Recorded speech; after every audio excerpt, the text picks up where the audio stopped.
All right, we are live and in the building, not necessarily the center court building, but I'm happy to be back with another episode of Tuned Into Tennis. I'm your host, Miles David, and to my right, I have a lovely guest bringing in the, what should I say? I've been wanting you back on the pod for more reasons than this, but the surface level reason is simply because of your accent. And it goes What you what talking about? I accent? know what you're talking about. You know what I'm talking about, Miles. So you got a double dose of Miles today. You got me, Miles David, and Mr. Miles Daly, creator, actor, and tennis enthusiast, all the same. How you doing, Miles? Yeah, I'm doing okay. How are you?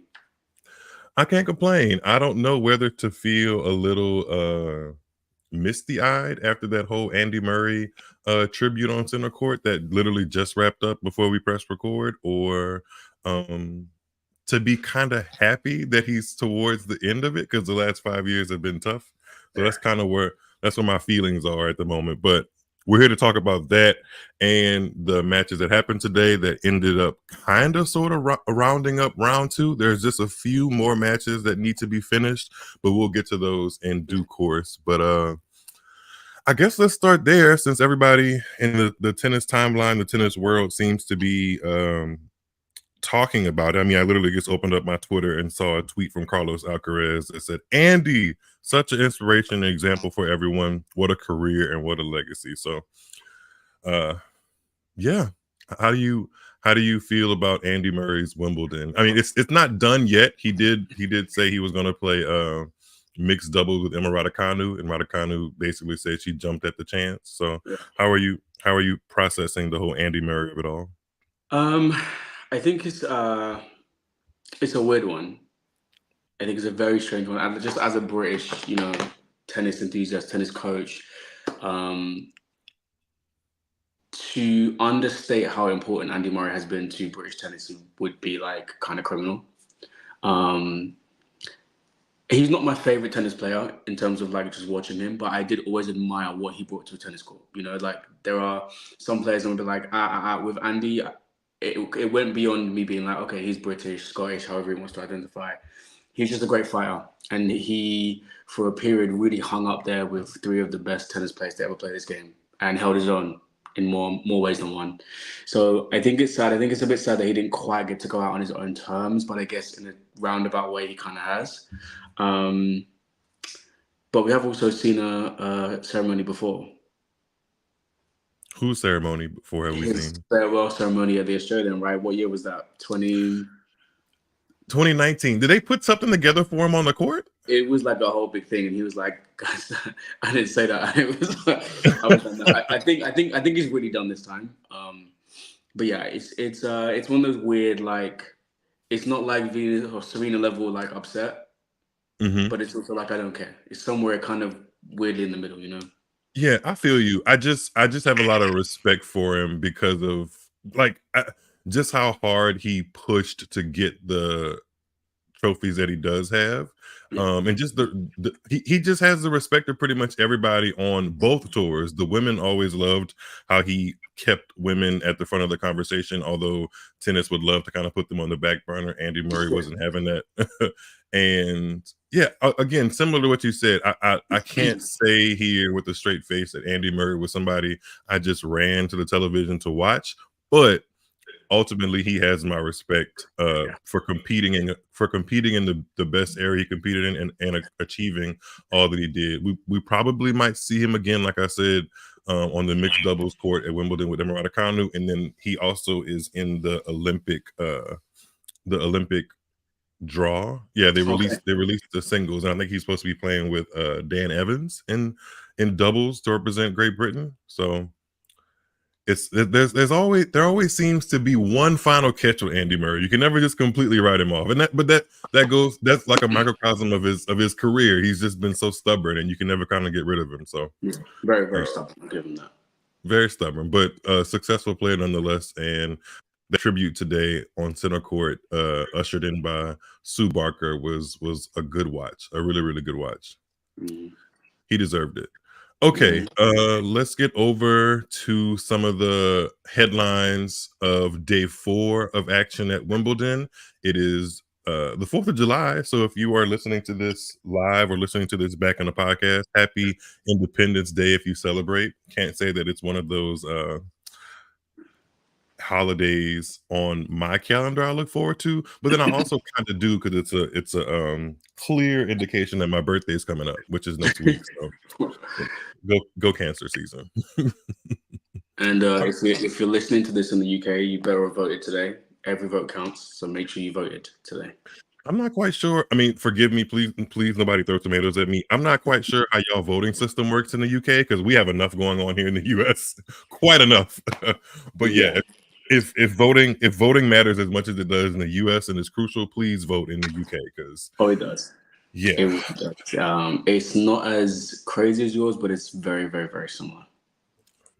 you Let's got just you guys we'll you leave it guys there. got a big you guys got a big orange man in office trying to get back in office. No, but we got a few clowns, so it's pretty cool. That word keeps coming up in You see Wimbledon. what I did there? You see what I did there? That was That good, word right? keeps coming up. If you don't know, Francis, I think we talked about this on the podcast or on a stream. Francis Tiafo kind of alluded to the fact that his season has been subpar, and his quote was that he's been losing to clowns. And some people took it in stride. Of course, some people tried to react as if he was, being disrespectful to his colleagues, blah blah blah blah. But I mean, it's Francis Tiafo. He's a good time. It's all good. All right. News cycle today, things that hit the ESPN ticker while you were watching Wimbledon. Let's go with the upset. I think the biggest upset of the day, I shouldn't say I think, I know the biggest upset of the day is Miss Jessica Pegula bounced out by Wang Jingyu of China in 3 sets, 6-1 in the third. Not only was Jessica Pegula a top Yeah, top 5 seed, still five. um, top 5 seed. She was seeded number 5, and she also had won the Berlin 500 tournament leading in. Her season has definitely, outside of that Berlin title, her season has definitely been subpar compared to the fact that she's finished top 5 in the world the last 2 years. She may even finish that again this year, but like for her standards to be consistently reaching Grand Slam quarterfinals and deep into almost every tournament she plays, it hasn't quite been that this year. So in some ways this upset is a surprise, and then in other ways it's not. How do you feel if you watched any of that match or kind of saw the scoreline? I mean, you know what? I'm a bigger Pagula fan than you are, right? We um, it's been a weird season because obviously injuries, coaching changes. So these are things to factor in, and I do kind of think that on this little comeback she had in the grass court season, she kind of peaked last week, and maybe that was a little bit, or the week before, maybe that was just a little bit too much too soon. I don't know. I watched the end of the second set when I saw that she was down, and she really fought. Like she saved match points in that tiebreak, if I'm correct. She was playing like the Pagula of old in terms of like figuring it out and just working really hard. So when I went and ran a few errands and came back and saw she lost the last set 6-1, Mhm. it didn't really make much sense to me. However, can I say that I'm really, really that surprised? No. I did think she was going to go further. I did have her to be in my final, if I'm going to be very frank. But Oh, so did I. yeah, I thought that the way the draw would shape up, that she would be the consistent one. But I guess this year the word isn't really consistency with her, way it has been in many other years. So it's a shame for me personally. I like watching her play, but it is what it is. Yeah, I can't quite say that I enjoy watching her play as compared to some of her other WTA peers because her game is pretty like meat and potatoes, if that makes any sense. Like you know what you're gonna get, like you know what you're gonna get. You're gonna get really good ground strokes. You're gonna pretty much get everything solid that you can ask for in a tennis player. I can imagine coaching her is probably a dream because she does pretty much everything well. Yeah. It's just that there isn't something or one thing that's explosive enough. And then when you come up against a player like on the screen here, Wang Jingyu of China, who's had good results. I think she made the 4th round of the US Open last year. I'm not quite sure if she has won her maiden WTA title yet. I'm going to err on the side that she hasn't, but I could be wrong. But she's a big hitter. She's kind of like in some ways she's not the traditional Chinese WTA player. Like she takes big cuts at the ball. Her strokes are kind of unorthodox compared to what I think of like the WTA kind of pushing out Chinese stars. They're really Right. clean and concise and strokes that don't break down, whereas hers are kind of big and bold, and I like that about her.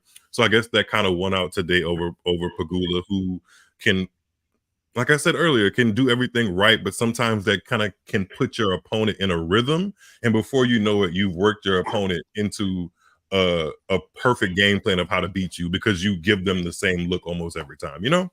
Yeah, I hear you. But So, but those are also the type of players that Pagula can kind of navigate. Does that make yeah, sense? yeah, Those are agreed. players, she doesn't really struggle with pace. If Hmm. she's there, she's going to hit it, and it's going to come back pretty flat. And that's why, for me, it's always been surprising that she hasn't done better at Wimbledon, because you look at, it's not the quickest serve, but it moves. It's not the hardest ground strokes, but they're flat. She can Hmm. volley. She has great hands.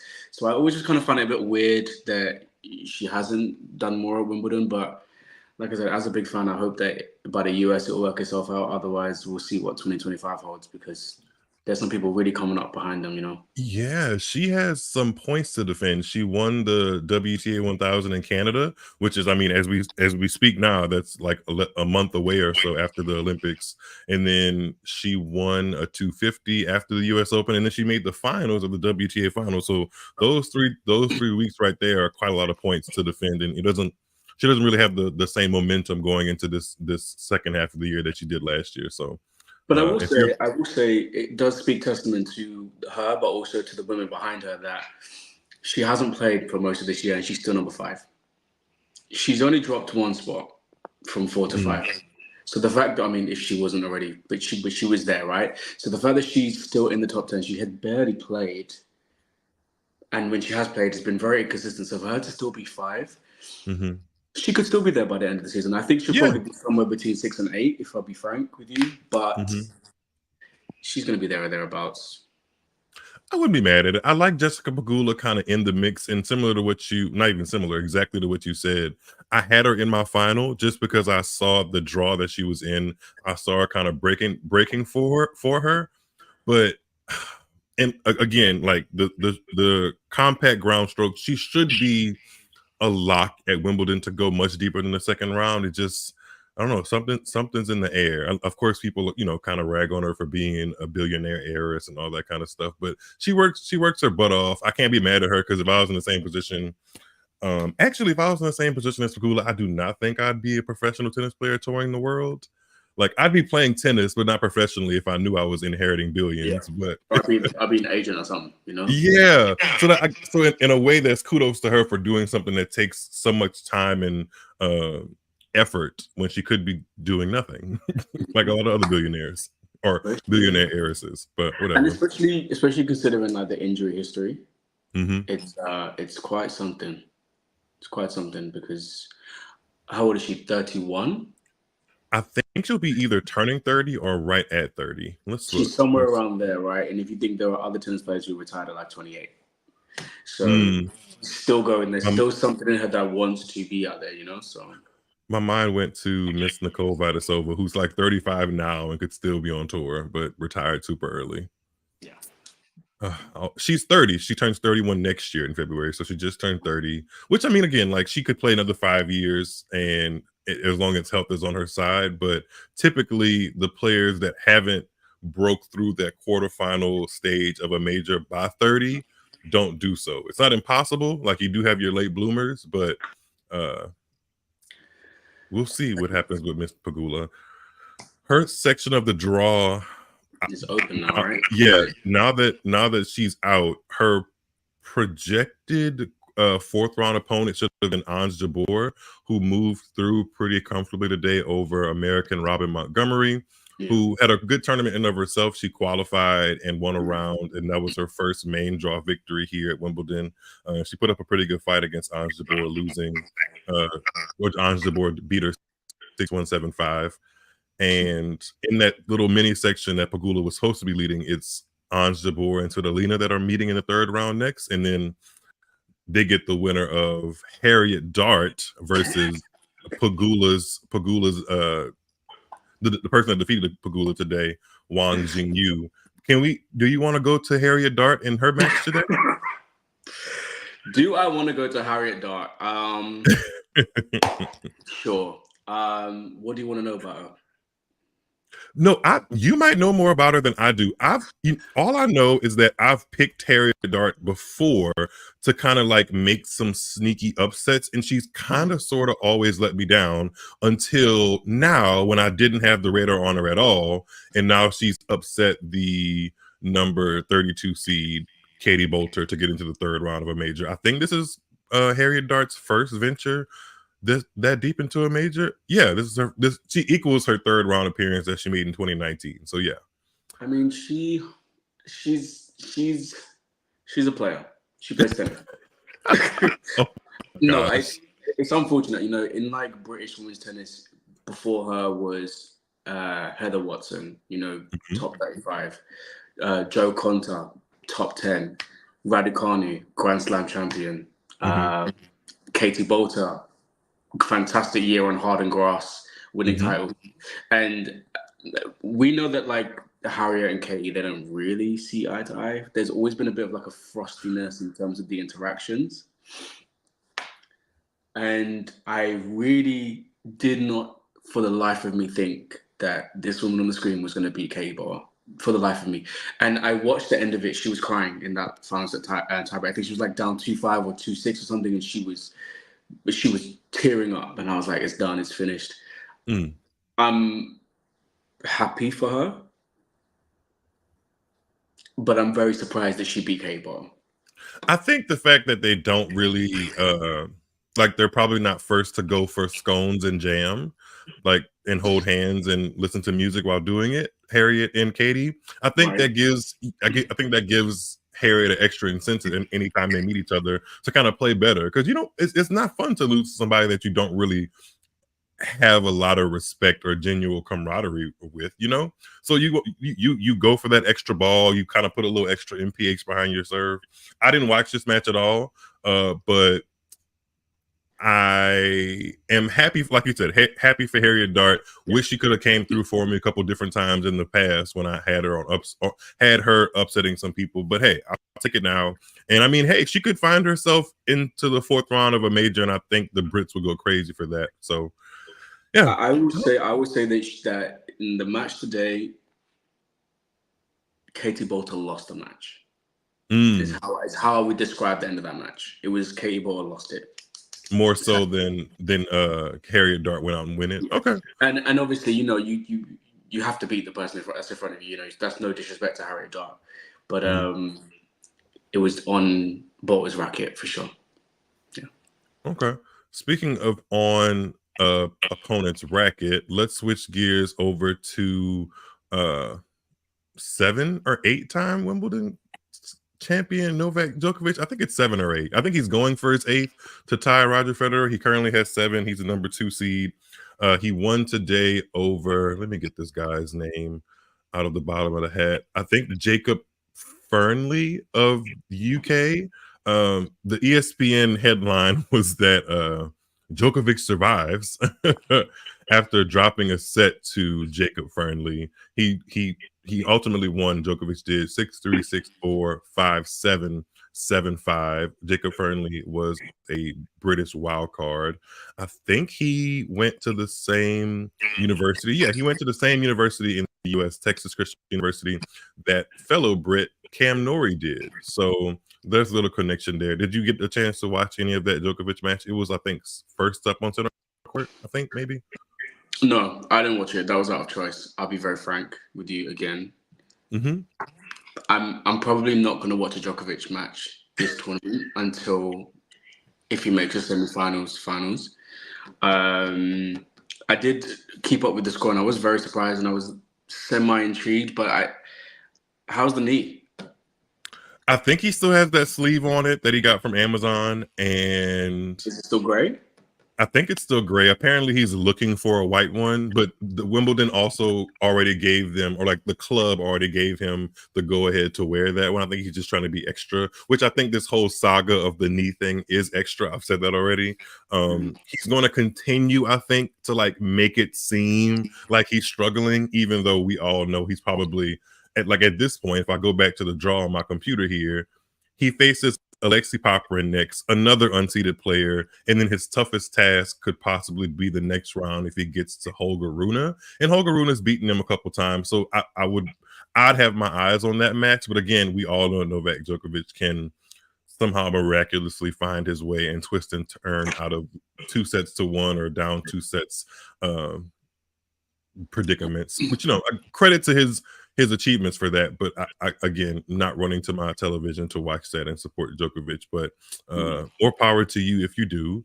Yeah. So that was today's action from the number 2 seed. Let's stay with the men really quickly and go to France. We've talked about some Brits. Let's talk about some Frenchmen. And I want to go with Mr. Monfils, the showman himself. Yeah. Where is he in the draw? Yes, he beat Stan Wawrinka in a continuation of their match from yesterday. He beat him in straight sets, 7-6, 6-4, 7-6. What is Monfils' best performance at Wimbledon? Let me see. It's a fourth round. So he hasn't, a fourth round back in 2018. And now that I look at his draw, he has a very, very good matchup that I would actually like to see against Grigor Dimitrov next in the third round, number 10 seed, who had to come back from 2-0 down. We'll go back to Grigor Dimitrov because he's one of the litany of men who had to come back or tough out 5-set match wins today. But Gael Monfils, were you impressed with his level? Extremely. He's 37. Yes. Yeah. Mm-hmm. It's kind of crazy to me to see him. I mean, I didn't think he'd still be playing, first of all, but it's kind of crazy to see him out there and to really be playing good tennis, really good tennis. The match with Stan, the bits I did get to see was really high level. And even in his first round against Manarino, who, by the way, is complete opposite player to Stan, it's still good tennis. So the fact that he's come through and he's dropped one set against two completely different players, and yes, he knows them very well, so there is that, but he's playing two completely different players on his weakest surface. I think he's playing really, really well. And just as a tennis fan, he's one of my top 5 favorite players. So just seeing him really play well and being a bit more aggressive as well, but he's serving really well. The forehand is looking really good. He's not relying on just running around and getting things back all the time. So it's nice to see he's playing really well. I think that's good because if you go back to a little over a year ago when he played Sebastian Baez in that long 5th set opening round match at the French Open, I don't think I would have expected him to still be on tour for much longer. But then in the last 6 months, he won a title in Stockholm. I think he had a pretty decent showing somewhere in Australia. I'm not 100% sure. But what's his ranking right now? What's his current ranking? He's 36 in the world at 37 years of age, almost like Azarenka is, because Azarenka's in her 30s and she's somewhere in the top 20 or 30 in the world. These players from that era keep defying the odds of when is it time to put the racket up and what is appropriate quote unquote time to retire. So I'm impressed with Gael Monfils and definitely looking forward to his next match with Grigor Dimitrov. And like you said, his movement has been so crucial to his game, but it is nice to see him in his latter. I wish he would have used this earlier in his career, but you know what you know when you know it. That's one of my favorite sayings. I guess he knows now with his body being in the condition it is, that it is okay to shorten up the points and not rely on that superior movement. So if he can find the happy medium and kind of, I guess get over the fact that grass hasn't been his favorite surface, who knows what the future holds for Gael Monfils. You remember back in Australia, I think it was 2022. Yes, I think it was 2022. He got to the quarters against Matteo Berrettini. It was a 5-setter. He had his opportunities. And I think somewhere in the press conference afterwards, he was kind of gutted, but he was just like, I just need one. I just need that one moment. I don't know if that moment's going to come at a slam with him lifting a trophy, let alone here at Wimbledon. But I think, I don't know. I maybe in this moment, it may change moment to moment. But in this moment, I can see Gael Monfils kind of sort of going out with a win on some level, he doesn't even have a Masters 1000 to his resume yet. Maybe he puts it together somewhere at a U.S. Open lead up. Maybe it's the Olympics for him. I don't know, but I kind of do want to see Gael Monfils get that like Yeah. one moment in the sun where he's acknowledged not just for being an entertainer, but for being a damn good tennis player and like holding the trophy, you know? I mean, if you look back at, the juniors, when he was that guy, Mhm. it wasn't about Djokovic, it was about Gael. It is quite surprising that he doesn't even have 1,000. That's And that's the um that's quite. the list of men that have won ATP Masters 1000s, if you get into the weeds, Listen, if it's Cam Norrie strange. can do it, Gael Monfils can do that. Okay, let's just call it what it is. We'll get to Cam Norrie, but let's stick with the Frenchman because let's go from Monfils to Monfils, Arthur Arthur. Fils, who was Mm, really impressive today. I watched a good chunk of his match today against Hubie Hurkacz. Unfortunately, it didn't end in the traditional way of match point going up to shake your opponent's hand in a very healthy way. Unfortunately, Hubie Hurkacz had to retire in the fourth set tiebreak due to a sudden knee injury. Hubie Hurkacz was doing some diving and flopping around that court, but all of that to say, Arthur Feast looked damn good in the parts of that match I watched. There, I can see like to give him praise and also be aware that he's 20 years old and has room for improvement. I can see how he, a coach would love to like have him because he's so athletic and so vibrant and just like kind of effervescent, similar to what Gael Monfils yeah. brought to the court in his prime years.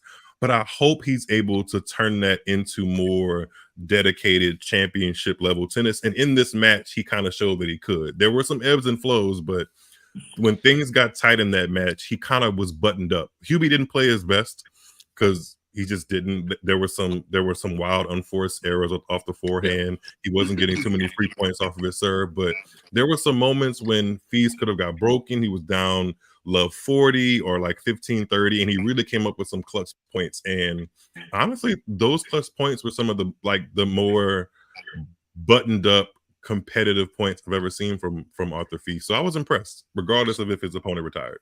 How do you feel? Can I ask where are you watching Wimbledon? What's the In the how, US, yeah, ESPN, okay, and ESPN plus, yeah. how do they talk about him? Do they refer to him as like next And talent? yeah, in this match particular, they were the commentators. I don't know who exactly they were. They weren't voices that I know or stand out to me, but they were specifically kind of hyping up the juxtaposition between energies of Hubie Hurkacz and Arthur Fils because you could literally tell just from watching on television. Arthur Fils isn't some like widely known name, but if you're really tuned into tennis, no pun intended, you know that name, right? Right. And you could kind of tell the general public of just court number 2, I believe they were on, were warming up to Arthur Fils because he was bringing so much energy and like effervescence to the court. Whereas Hubie Hurkacz is a nice guy, but he's kind of what's the word, affable. Like he kind of just goes out there, does his thing. He's easy to root for in his own right, but he doesn't have that showmanship sparkle all the time that Yeah. Fees just naturally has. So the commentators were kind of like bringing that up, but it's hard to watch Arthur Fils and not get excited. I got to be honest, for a bunch of reasons. I I watched him and he played really great tennis. And I mean, we've been watching him, right? He's came onto the scene very young. Obviously, we're rooting for him because his I talent think was so. this is It's like his second full season on tour, really. yeah, Yeah, and he did have a dip earlier in this year, so I wasn't yeah. really. I mean, I think he lost first round in the French, which I was quite surprised by. So I didn't Mhm. expect him to make the third run here. I thought it would be another like one of those like periods of him just being figuring things out. But it was really nice to just see him putting all of those natural gifts that he has to use. I think Sebastian Grosjean is a very good coach for him.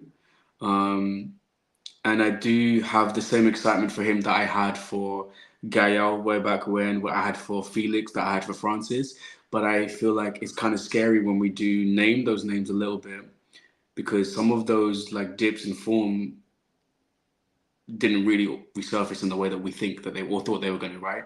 So I Mhm. just really hope that, because over here the commentators, their narrative for him is that he's a showman already, and I'm like, yeah, he has an entertaining game, but I wouldn't call him any more of a showman than Carlos Alcaraz is, for example. I wouldn't Mm. call him more of a showman than like Grigor, for example. But those are not the words that come to mind straight away when you describe those players. And I think it's sometimes quite sad to see that with especially the black male tennis players, the athletic ones, that it's showmanship and it's entertainment that is the thing. When actually someone like Artifice has the talent to win Grand Slams, 100% has the talent.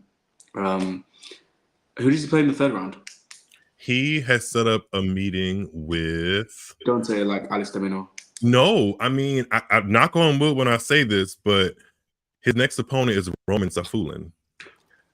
And Roman We like Safulin this. actually Roman Safulin has made the quarters, I believe, at Wimbledon once before. So he's no slouch on grass. I think Roman Safulin beat Shapovalov, yeah, in 2023, just last year, to make the quarters. So Safulin's Yeah. defending some points, and there's an opportunity for Arthur Yeah. Feast to get into his second week of a major for the first time. And then the winner of that match takes on the winner of Alex de Minaur and Luca Pui. So again, there's some opportunity there. If I mean, take it one match at a time, one set at a time, one game at a time, even if you're listening to this Arthur Feast. But yeah, I can see him being competitive with all the names I just mentioned. And you brought up a great point about how men of color, specifically black men, Yeah. are like looked at as just entertainers on the court, and like their achievements are kind of like subsidized underneath that.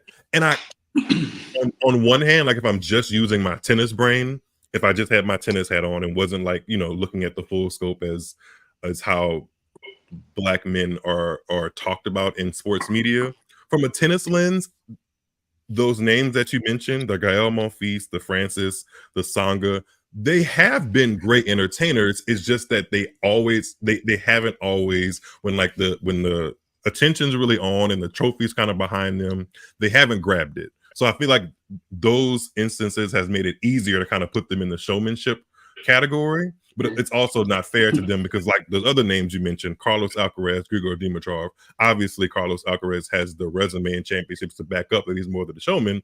But Grigor Dimitrov doesn't have, a Grand Slam title. He has a Masters 1000 and a WTA, a ATP Tour final. So like he has a darn good resume, but Yeah. they don't talk about him the same as just a showman. Yeah. Even when he didn't have all those accolades. So it'll be interesting to see how that plays out for Arthur Feast in his career.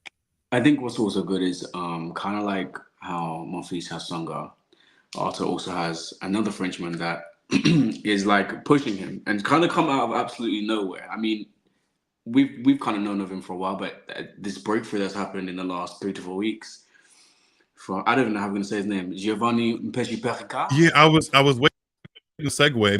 You said it perfectly, Giovanni Mpeci-Pericard. I mean, Yeah, I think you said it better than me. I mean, scary. It's kind of scary to see how good he is. Yeah. We thought Eubanks was doing something on grass last year. I mean, he was, but Giovanni's game is kind of something to watch. I wish I could hear the sound because I feel like it would sound that the ball would sound crazy coming off his racket because Especially off everything that serve. scary, but The it's amazing. serve is a monster. And also, Where's Mr. Giovanni? Let me find a picture of weirdly, Mr. Giovanni. his backhand is crazy. He just hits these like perfectly timed backhands down the line because everyone's thinking, right, he's a big guy. Let's drag him out wide, and the weakest side would be the backhand side. But I don't really see much weaknesses besides the fact that he may not be the quickest, but he's 6'7", right? So Yeah, he very wouldn't be the exciting. only person. He wouldn't be the only ATP Tour player in my mind that would have to like protect his backhand. Like I can name a couple who've either won majors or gotten very far in big tournaments and have decent resumes that have had to protect their backhand. And I think it's interesting because he has the one hander, and that is, I don't want to say it's a dying art because I can name some on top of my head now, but it's just not as popular as it used to be. So for him to be 20 years old, like literally a Gen Z baby, and be rocking the one hand and then have such a humongous serve. Like he hit upwards of 50 aces in his first Yeah. round match. In his second round match today against Nishioka, a veteran on the tour, Japanese player, lefty crafty, he just blew him off the court. He won 6-4, 6-1, 6-2. And that's after it was announced that Giovanni pulled out of the doubles. I can't remember who his partner was in doubles, or maybe mixed doubles. I don't remember. But he pulled out due to an illness. So maybe that was one of those situations where he's trying to protect the momentum he has around the singles and not draw too much energy out in the doubles. But apparently it worked today, because losing what, 7 games in your second round, and this is the first time he's ever made it to the third round of a slam. It's impressive, and he technically shouldn't even be in the draw. Here, right? Yeah, I he mean, shouldn't. he should have been, but then he shouldn't have been. But he's here. Yeah, But yes. can we talk about that for a second? Because I mean, the guy is literally ranked inside the top 100 before Wimbledon starts, and somehow he's playing Wimbledon qualifying, wins his first 2 qualifying matches, loses the third, which would ultimately gain him pure entry into the main draw, but has to wait and wait and wait until I think it was Davidovich Fokina pulls out, and Giovanni takes his place, knocks out Sebastian Korda in 5 sets in the first round. But it's so strange how that timing of when your ranking is what it is matters in tennis, because he won a lead-up tournament at the French, a 250 in Lyon, coincidentally the same tournament that Arthur Feast won last year. So I love that symmetry there. But that win bumps him up solidly into the top 100. But before you know it, that's that 6-week cutoff period to actually have your ranking at that time count for main draw of Wimbledon. His ranking wasn't there yet. So he had to go back to qualifying as the number 60 something player in the world. And it's like, he shouldn't be there, like that's so strange to me. I think there are definitely some outdated rules. Like, I'm glad to see that this year, the seedings kind of hold up with the rankings, so it's not like based upon your grass court prowess, for example, where it has been before.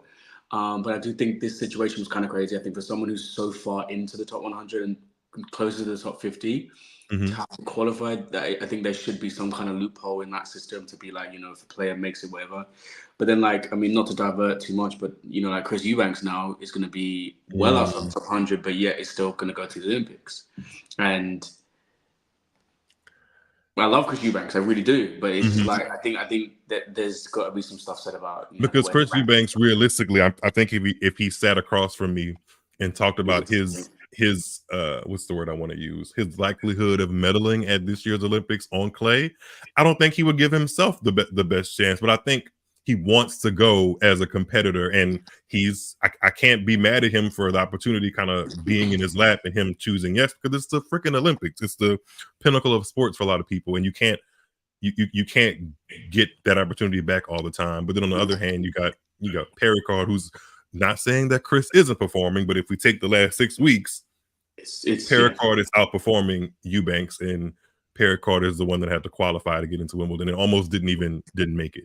So tennis be tennising. But all of that to say, Pericard was impressive, and his section of the draw is opened up because he was set to face 11 seed Tsitsipas, but Tsitsipas and the grass are in a much worse relationship than he is with Paula Badosa at the moment, because he lost to Emil Rusevori of Finland in 4 sets, 6-3 in the fourth, which is a good result for Rusevori. He's been one of those players that's kind of been like between 50 and 100 in the world that you see on paper, like, why isn't he doing better? This is a great moment for him, probably the best win of his career. But for Tsitsipas, it's just like, I made a tweet earlier that I am not rating Tsitsipas very highly unless he's actually playing in Monte Carlo, because everywhere else is kind of mid.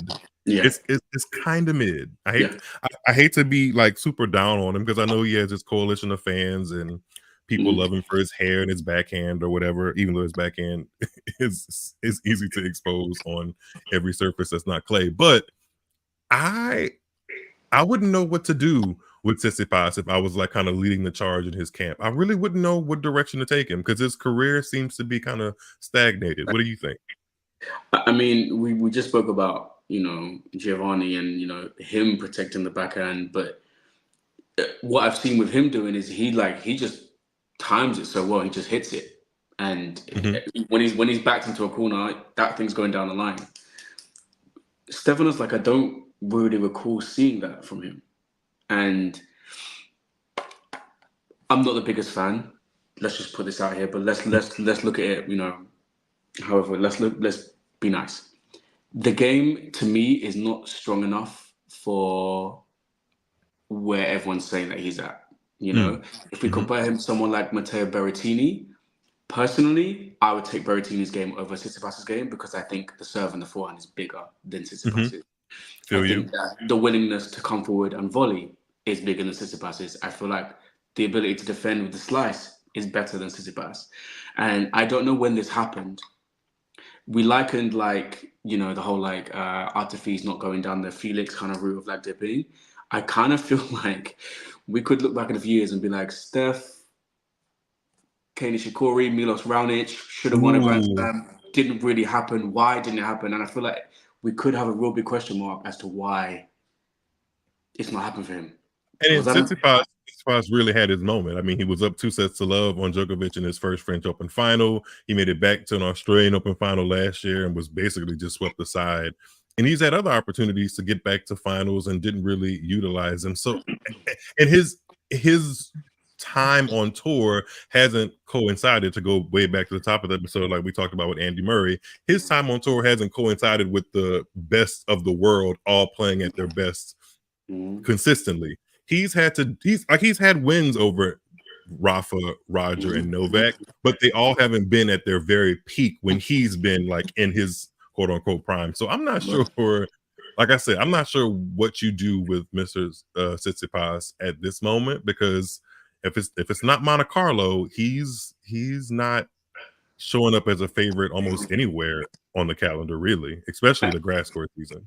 And yes, the backhand is a very obvious thing, right? You can say, okay, cool, about the backhand. But there's, in my brain anyway, there's just such a big gap between his game and like Carlos's game and his game and Yannick's game and his game and even like Holger's game. I just feel like there's such a big, massive gap in terms of what's happening. And yeah, I don't really know what to say, because obviously he's a very talented player. He's very skilled. I just don't see what's going on. More power to him. Yeah, We'll see what happens. We'll keep one eye on it, not both, because it's not worthy of two eyes. I'll pass him. I like his girlfriend though. We love Paula. You like Paula? She got a win today. She I'm did. pretty sure. She did. Let me see. I think she beat the younger Kvitova. Brenda check. Yeah. Kvitova. Yeah, she beat Mira. Yeah. Mira, The who tennis Kvitova. channel said was going to be in the semis or was going to win, right? Yeah. Because Yes. I had to go on war for some people over this. About what? About the Mira Andreeva. Wait, so let's be clear. Brenda Kvitova, who Paula Badosa beat today to move on to the third round, her opponent, Brenda Kvitova, beat Mira Andreeva, the 24th seed, who for a lot of bettors was in the top 10 somewhere to be a betting favorite to win Wimbledon. Yeah. Though she doesn't have a WTA title yet to her name. Just saying. Not necessarily throwing it out to Shader, but she doesn't. And she's talented. Very. I can see the talent in Mira Andreeva all over, but she is benefiting from the Sharapova effect, if you will, I guess. And the Hingis effect. And I'm just like, guys, you're comparing her to Hingis because she's physically not as strong as the other women playing tour. She's not hitting the ball as hard, right? So what does she have to do? Move the ball around. Hingis. But that doesn't mean she's going to have the Hingis type career, because you guys said that about your best friend Bencic, right? It's just best friend Bencic is bestie, right? It's I don't know. I think she's very talented. I do think she'll win Grand Slams, but I think tennis has this thing where they just find the person that they want to hype up. And right now it's Mira Andreeva. I think she'll come back and she'll do amazing things, but I was kind of glad that she lost to someone who was her age, who maybe hasn't achieved as much in the game, because it's like there's a lot of youngsters coming up that are playing great tennis. Her sister, Linda, she's not playing great tennis now, but that's another great talented player. Noskova obviously going through some things as well, but yeah, I don't know. I think in maybe 5 years, this might be what our Grand Slam finals are kind of looking like, or semi-finals are looking like, but Yeah, I was glad to see Paula benefiting from that little section of the draw because I actually didn't think she was going to make it through. Yeah, I didn't know what was going to happen with Paula Badosa in her first round because she played Carolina Muhova, and given both of those women's track records, I could have sworn we might have needed like a stretcher or a trainer on court. But I'm just saying, like they both have had some tumultuous Yeah. couple months on tour with some injuries, Badosa and Muhova. But I mean, all that to be said, Badosa finds herself in the third round of Wimbledon, I think equaling her best run. No, her Yeah. best one is a fourth round. She got to the Mm. fourth round in 2021 and 2022, and she takes on Kasakina next. How do you see? Well, walk me through a little bit of like why you love Paula Badosa so much, even despite the fact that she's been hard to keep up with due to injury. Mm. I think if Paula Badosa was top five, Mm-hmm. the sport would benefit. I think in terms of exposure, all these things.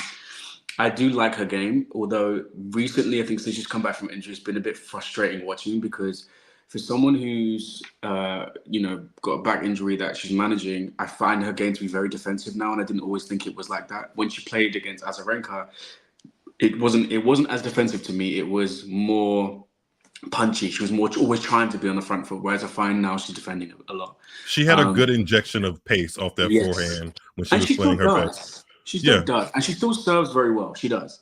But watching her in this Wimbledon, it's been a bit on the like reactive side. Mm. Now I don't know how that works against the brick wall that is Kasakina, um, who just like surprises me on grass. I've in my head thought that she was a clay court and that's where she's going to thrive, but Mm-hmm. clearly something about the speed of a grass court helps her out. I do think that Paula has a win in her against Kasakina, but given the withdrawals, given how open this draw is, it would not surprise me if Kasakina makes a really big run at the Wimbledon, just doing her thing and minding her business. So, hey. Kasakina is a former quarterfinalist at Wimbledon. She made the quarters in 2018 and lost to eventual champion, the lovely Angelique Kerber. Oh, besties. Mm. Me and Um, me and Kerber are besties for the no, resties. no, no, me and Cobra besties, best friends. Well, that's nice. I love that for you. Um, Let's see. Let's stick with the women. I had some notes about the American women cruising today. Madison Keys won pretty easily 6-2, 6-2 over Wang Yifan. I watched parts of that match. She was pretty much untroubled. I think Madison Keys likes when she's underrated in a Grand Slam draw, and then you just kind of wake up in the second week, you're like, oh wait, Madison Keys is still here, and she's a darn good tennis player. Could she go all the way? And then typically things have kind of fallen apart at that yeah. moment, but you never know. You never know. She's still. We were talking about kind of earlier, Pagula approaching 30. Madison Keys is 29 herself, so there's still room in tennis years for her to I guess lift a Grand Slam trophy. She'd be she'd be considered a late bloomer by the standards of like winning the biggest trophies in the world. But I still think Wimbledon is advantageous for her if she's healthy and playing her best game. It is. It is. It really, really depends on who she gets, though, She has because Marta Kostyuk in the next round, who see, and barely Marta, escaped. but Marta's my pick for Wimbledon. I think the grass court suit her game, not to win, but like Oh, okay. she's sorry. Let me be clear. I think she's the type of player whose game is extremely suited to grass courts. I think she plays very well on them. Yeah, I mean, I don't know who's going to win that match. I obviously lean towards Marta because I think the game is great. She does everything good.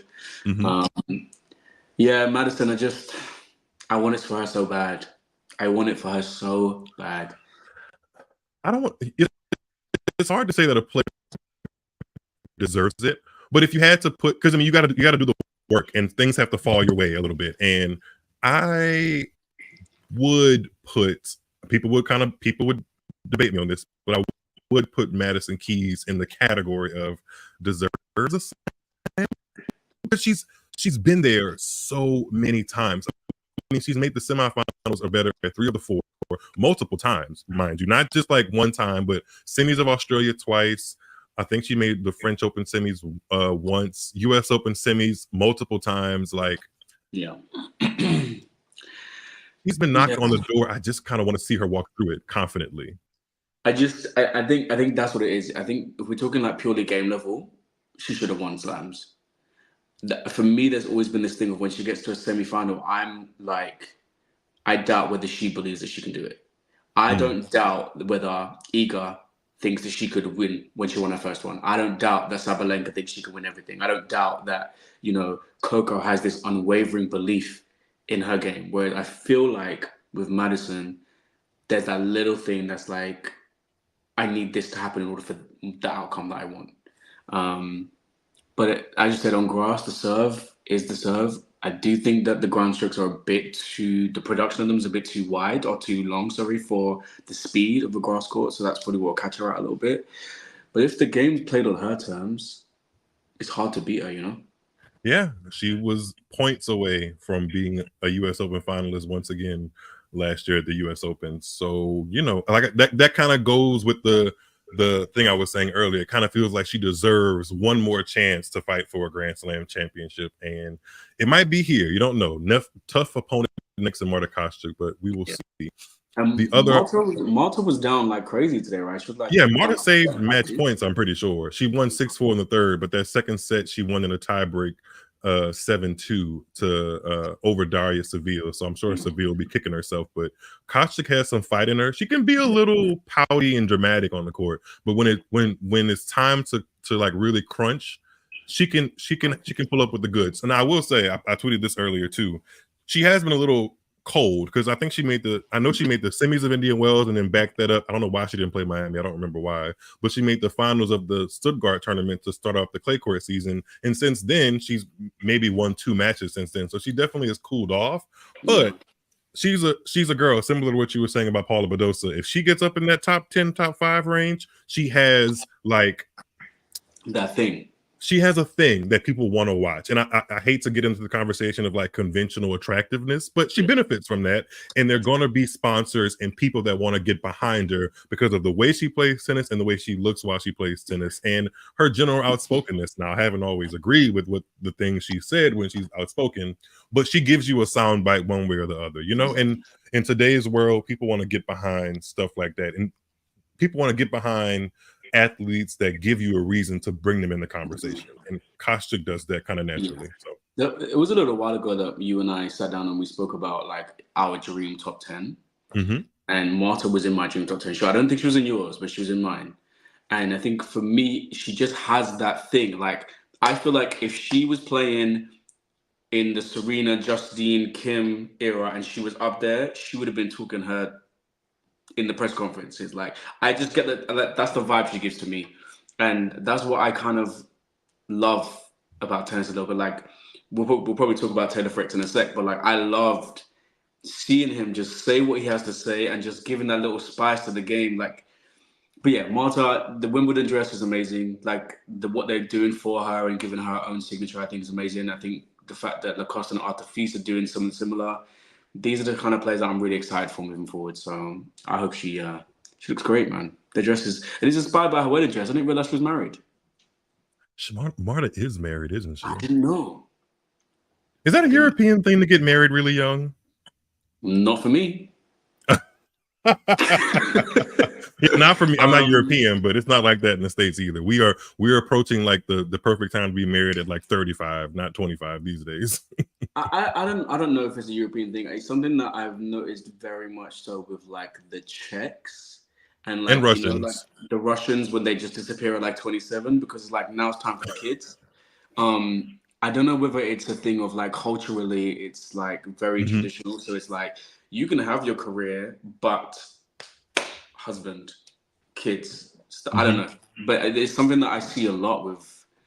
Yeah, because Kostyuk is married, Potapova is married. I think her opponent, Daria Seville, the reason that she changed her last name is because of marriage, and she's not 30 yet either. So yeah, it might be a cultural thing, but I mean, hey, if you find your person, ride it out because I'm still searching. Who are me? Who are me to judge? Who are Myles Miles to judge?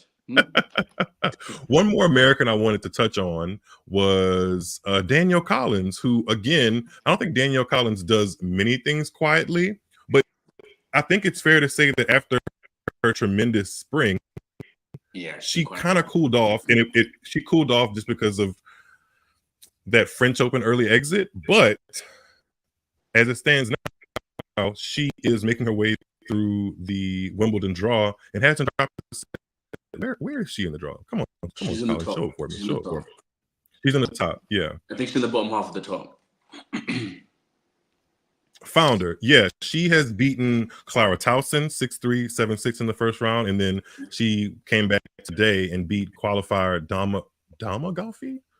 Yeah, okay, Dama, yeah. Yeah, Dama Galfi of Hungary. And she beat her 6-3, 6-4 and sets up a seeded third round match with Beatrice Haddad Maia, who has shown some grass court chops herself in a way. I need to stop laughing at people. I'm sorry. You laughing at Haddad Maia? Oh Lord, she's gonna take that personally. Yes, she will. She is going to take that so personally. So Danielle's actually my semi-final pick. Really? For Wimbledon this year. Yeah, I had it in my perfect world that Yelena beats Iga, and then Danielle beats Yelena. That's how I had it in my perfect world. I think that's how it goes. 4th round. Wait, breaking news. Sorry to get us off track a little bit, but breaking news. I wasn't aware that the Caroline Wozniacki and Leylah Fernandez match was going to be moved to a bigger court to finish tonight. I thought they were just going to put it on the schedule. Moved it. They moved it, and turns out Wozniacki won. I'm surprised because Wozniacki was like, I'm not thrilled. But I'll babysit tomorrow because she wanted that match to be suspended. She was on the phone making calls. She was like, no. She was like, get me off this court now. So I'm surprised she won. I'm very surprised she won, actually. Yeah, especially considering Leylah won the second set 6-2. The momentum was there, but Wozniacki pulled it out 7-5 in the third, and that match just finished while we were on live stream here. So, and Leylah's been playing good tennis.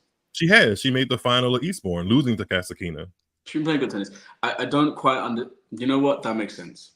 She lost to Kasakina. It makes sense that she would lose to Wozniacki. It do make sense. Whose games are kind of sort of similar. There's no pace. She got nothing to work with. That's true. That's true. Let's see. Let's stick with women for a second. Oh, do we want to stick with the women? We didn't mention Ostapenko, who won today. And she is dangerously close to a 4th round match against Iga Swiatek, who also won today pretty easily. She beat Petra Martic. Swiatek takes on Putintseva in the 3rd round. That'll take place. That'll take place Saturday. And then Ostapenko's match will probably take place Saturday as well. But Ostapenko hasn't dropped a set. I mean, literally, she's barely dropped games. She beat Daria Sneaker today 6-3, 6-love, and that was right after she beat Tomljanovic 6-1, 6-2. So yeah. Did you see that stat? I don't know if it was in the first round or the second round in terms of the distance run. I have seen that floating around. I haven't really digested it because it's not super mind blowing to me. But Ostapenko is not trying to play tennis. Ostapenko did not sign up to play tennis to run around. She signed up to hit that ball. Let's break this down. It was something crazy like she ran 770 meters. That's less than that's not really horrible, but that's less than I think Mo be running in the 800 meters. Do you know what I'm saying? Like who? Okay, you know the lady that didn't make it to the Olympics because she fell? Oh, yes. I shouldn't have said that. That's kind of mean, but that is not a lot. And I think the reason why that stat excites me because Yelena's going to hit winners, right? But it excites me because it tells me how she's playing her game, and the way that she's playing that game is how Iga hates people playing against her. Because when Jess beat her, Jessica was on the baseline. The only reason why it was competitive was because Iga managed to move her. But if Yelena's not being moved, which she will be moved more by the world number 1, but if she's not being moved, that would suggest that Iga's moving, and Iga don't really want to be moving, especially not on grass court against Ostapenko. Let's knock on wood that match actually happens. They're one match away, and I definitely want to see what happens when they meet in a major 4th round, because the last time they met in a major 4th round was the U.S. Open, and Ostapenko beat Swiatek. So I want to see that matchup specifically to see what kind of game plan Iga has to beat Ostapenko, because she's never done it. And I want to see how Ostapenko takes herself on the court against world number one and continues that see ball, hit ball, I'm not here to run around, you're going to run after my shots kind of tennis, which I Ostapenko does have moments where I'm like, oh, she's such a brat. I got to be honest. She can be a tough swallow sometimes, but if Lil Wayne likes her, I guess I got to take it. I got to take it. I have to. She may be invited to Don't go say it. outside. Do not say it. She's not giving me any plate on the cookout. She's not invited. No, she's not. But she can listen what I to the will say, music. She can contribute to the playlist at the cookout, but she can't come. yeah. But it's the same thing with Danielle. You know, it's just this thing, and this is what I kind of touching back on Madison. Danielle and Yelena have this thing, and obviously Yelena's won a Grand Slam, right? But you just kind of know that they, in their brain, believe that's going to happen. A little Delulu, just a little Delulu. A little bit, and I guess you kind of have to be. You kind of have to be a bit like, I'm the best. I think Serena said that in like some press junket. She was like, "Yeah, you got to be a little off. You got to really be a little kind of selfish and super ultra competitive to be the absolute best." And Yelena Ostapenko falls in that category for sure. All right. So we have talked quite a bit about the second round and also kind of previewed some of the third round matches, but let's look on the cards for tomorrow's July 5th order of play, because there are some matches that I am setting my alarm for. I don't know about you, but I'm excited to see. Let's round it up here so I can pull it up. Schedule of play. Bing, bing, boom. Carlos Alcaraz and Francis Tiafoe, a rematch of the U.S. Open 2022 semifinal. That was an easy watch for a bunch of reasons.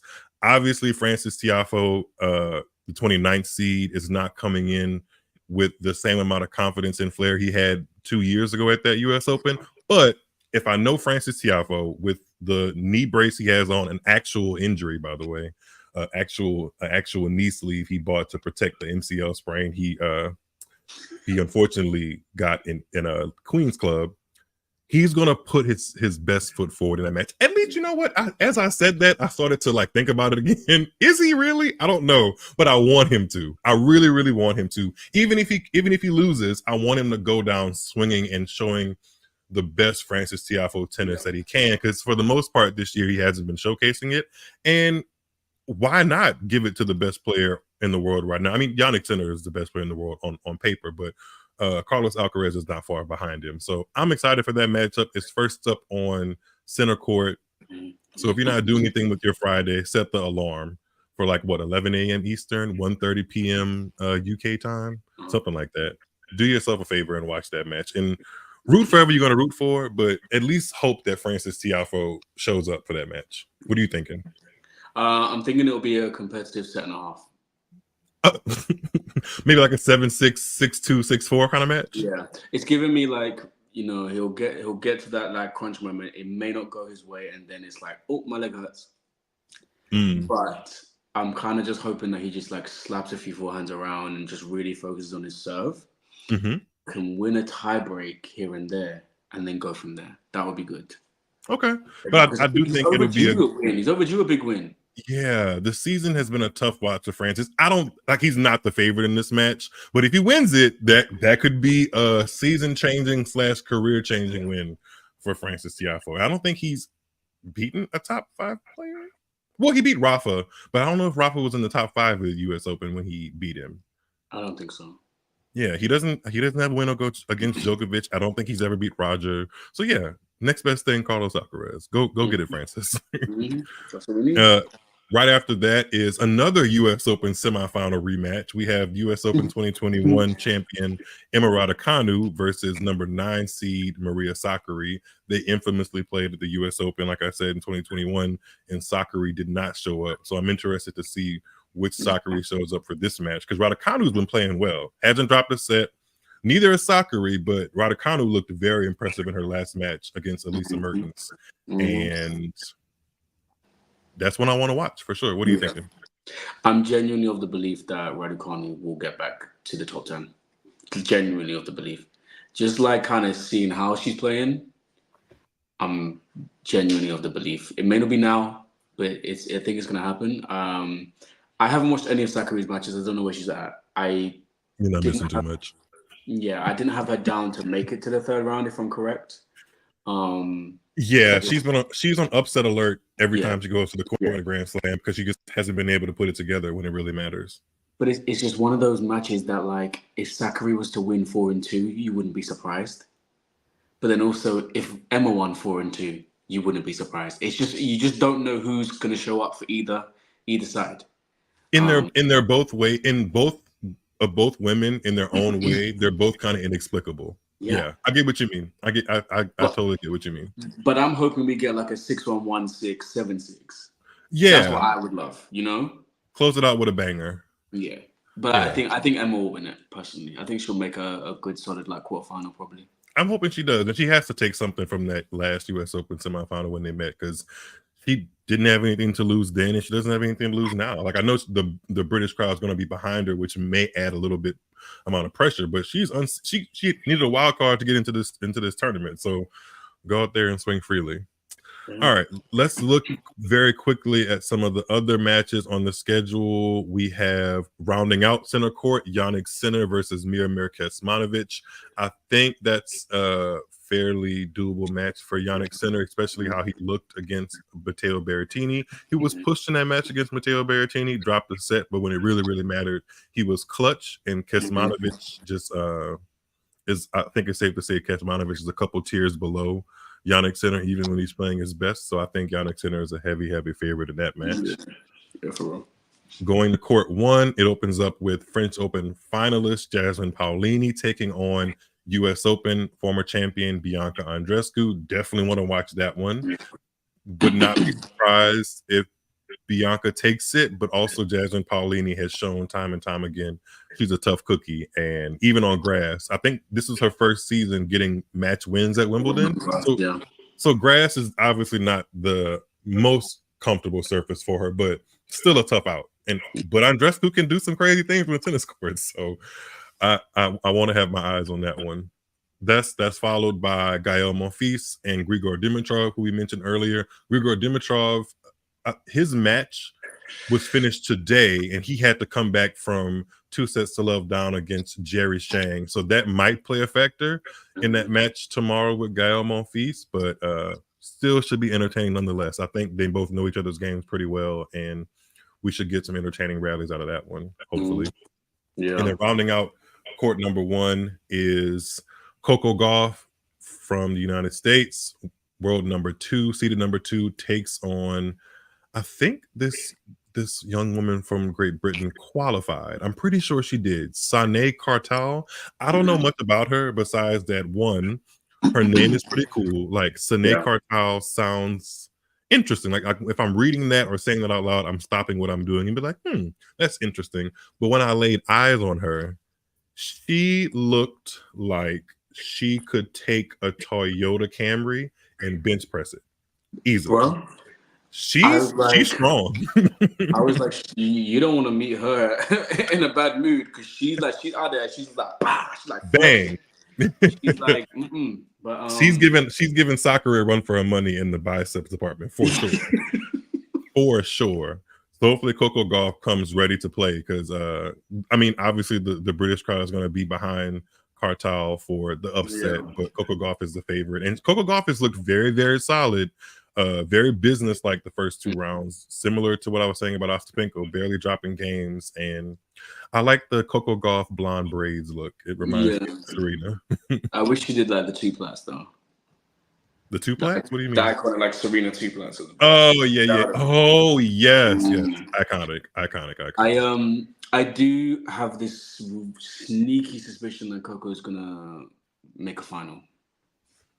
Especially now that Sabalenka withdrew. Yeah, that section of the draw is open. I hate to say this, but it's kind of hers to lose. Yeah. And I hate to say that because I'm a fan of hers and I want to put too much pressure on her. But yeah, on paper, when she's playing her best, it's proven that she can kind of beat most of the names around her in the draw. So and she was actually my win. Especially being on the complete opposite side of Iga Swiatek, who has been her nemesis, you know? So Everybody else she can hang with. Yeah. And number 2 court, they only have 2 men's matches on that court. I'm assuming they'll play around with that if they Yeah, need. they'll add someone on there. But Tommy Paul and Alexander Bublik go at it. That's a seeded men's matchup in the 3rd round. And then Jan Leonard Struff takes on number 5 seed Daniil Medvedev. Medvedev hasn't looked bad, but Jan Leonard Struff knows he can play grass court tennis. So Medvedev is kind of on upset watch for me on that one. Mm-hmm. Upset watch. Oh, and then on number 3 court, it's opened by Kasatkina and Badosa. That'll be something you might want to set your alarm for. Oh yeah, a lot of these people are playing back-to-back matches because of the rain and the lack of light. Denis Shapovalov and Ben Shelton play tomorrow on court number 3 after Kasatkina and Badosa, and both of those men had to play some long 5-setter. So it'll be interesting to see who has the battle of endurance out there when they play. Ben, I am impressed with Ben though, because like although it's clear to see that he's still figuring out the grass, he's still ultimately providing weapons that are advantageous on the grass at the same time.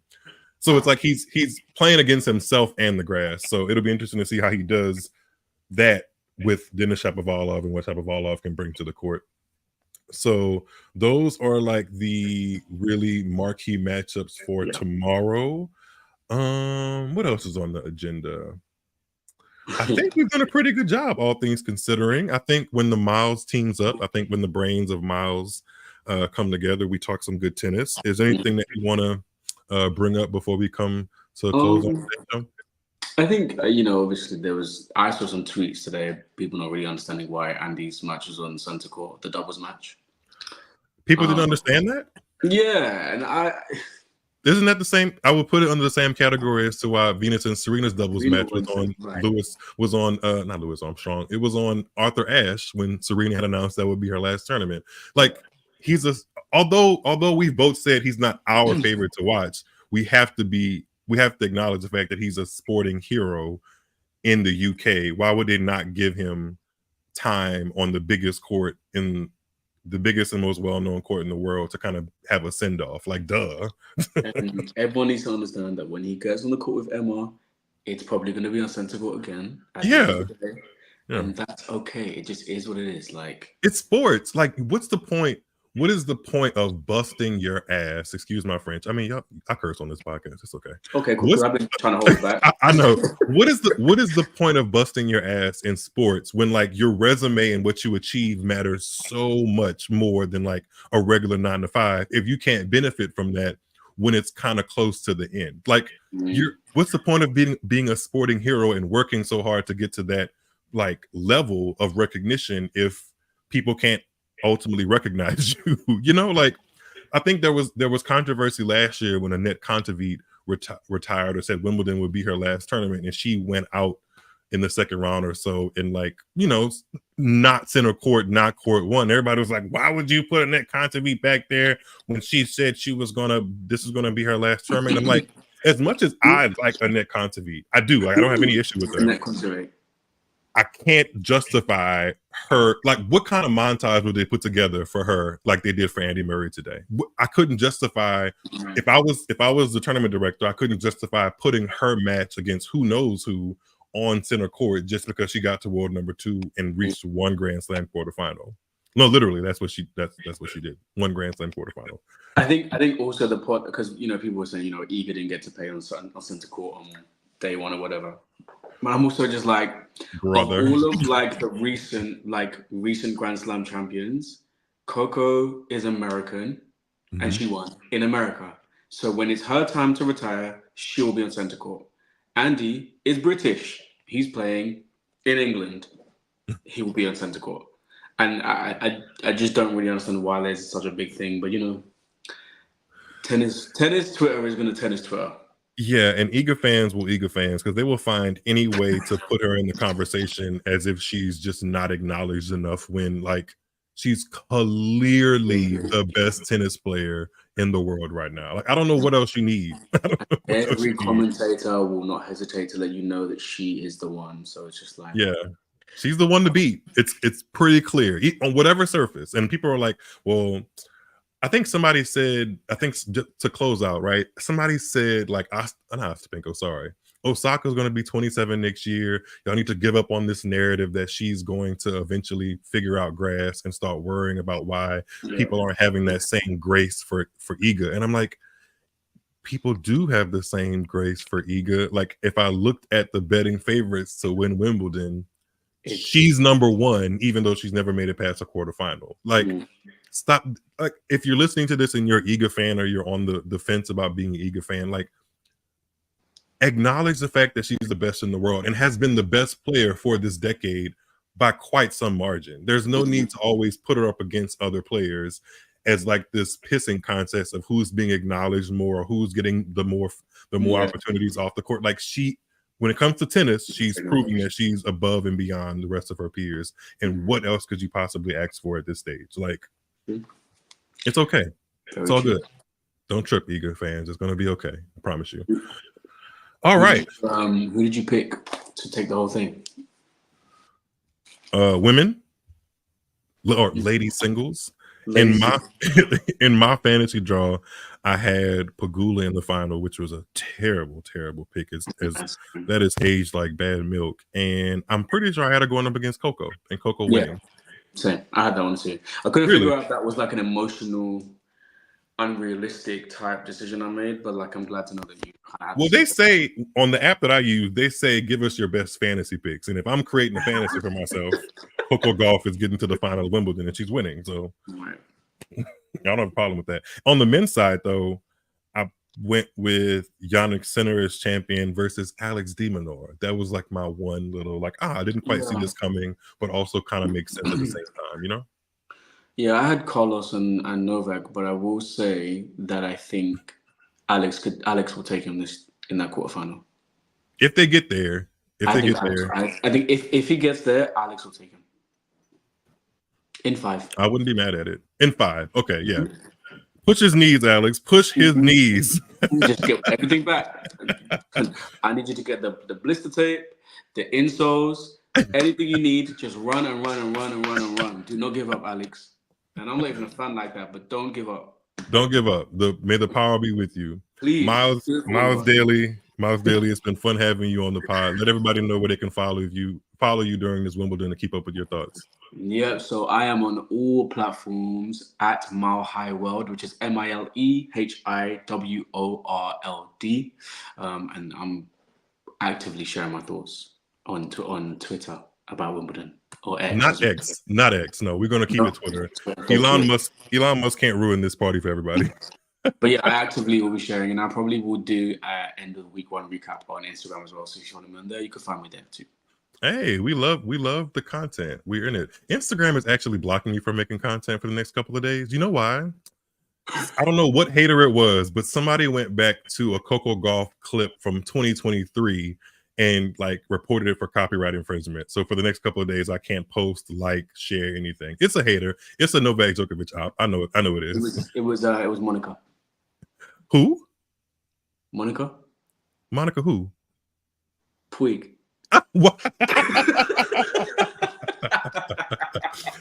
Why would she be an op for me? I mean, you know what? We did have that little kerfuffle on Twitter. Yeah. And she does work for ESPN Deportes. So maybe you know what, you just made it all come together. I'm on to something. But for the time being, follow me everywhere else. You can follow me on Instagram, but if I'm quiet for the next couple of days, it's because they've told me to chill my ass out, and I will chill my ass out so I don't lose my account. So, all right, this has been fun as always. You guys have been a blast. Thanks for engaging on Twitter or YouTube or wherever you're listening to this. Make sure to follow the show and keep up with Wimbledon, because honestly, things are just getting started and the matches are heating up. So thanks again, Mr. Myles Daly, for joining me on Tuned to the Tennis. Everybody take care, and talk to you on the next episode. Myles, you don't leave the studio yet, so I can make sure we get your audio, okay? Fine. All right, talk to you guys later.